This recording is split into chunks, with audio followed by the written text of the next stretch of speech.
I remember a fight I had after Steve's death. It was immediately after Steve's death against Adam McQuaid, and I remember thinking in that fight, I just wanted him to hit me.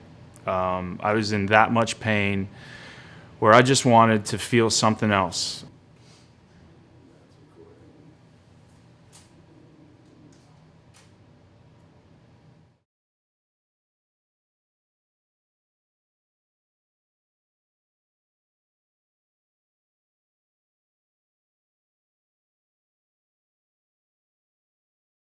Honestly, it started when my son was born, November 24th, 2014.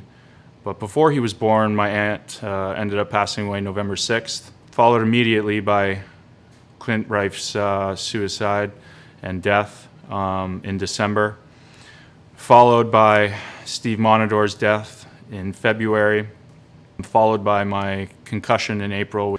I numbed out that grief. I numbed out that pain, and so I self-medicated a lot. And when that concussion hit in April, it got to a different level because I was so scared after week one, where those symptoms just would not go away.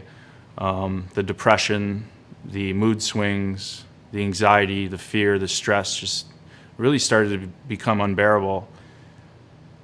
When I officially transitioned, or when I officially retired and announced it, it became pretty real. I talk about transition a lot, and it's honestly, it was like a death. The whole world just kind of fell out from underneath me, and where I once could control certain things, as far as the amounts I was putting in to my body, it got to some pretty dangerous levels.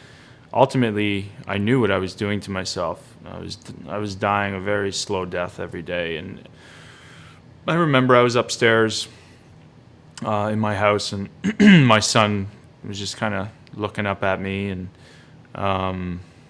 and he was kind of judging me. I could tell that he was judging me, and I looked in his eyes, and I left the next day, and I went to California. And I stopped self-medicating. I dealt with my grief and loss because, in my experience, an addict or an alcoholic, they don't want to talk to anybody but an alcoholic or an addict. And it's the same with an athlete.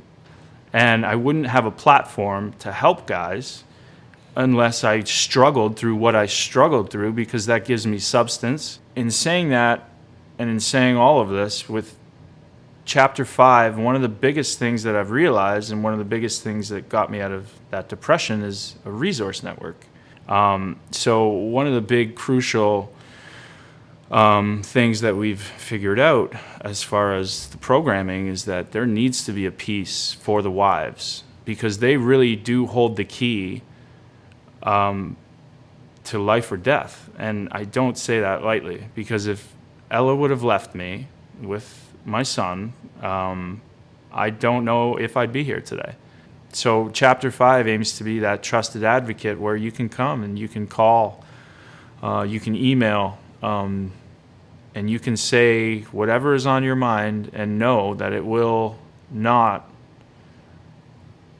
be used against you. We're only here to help.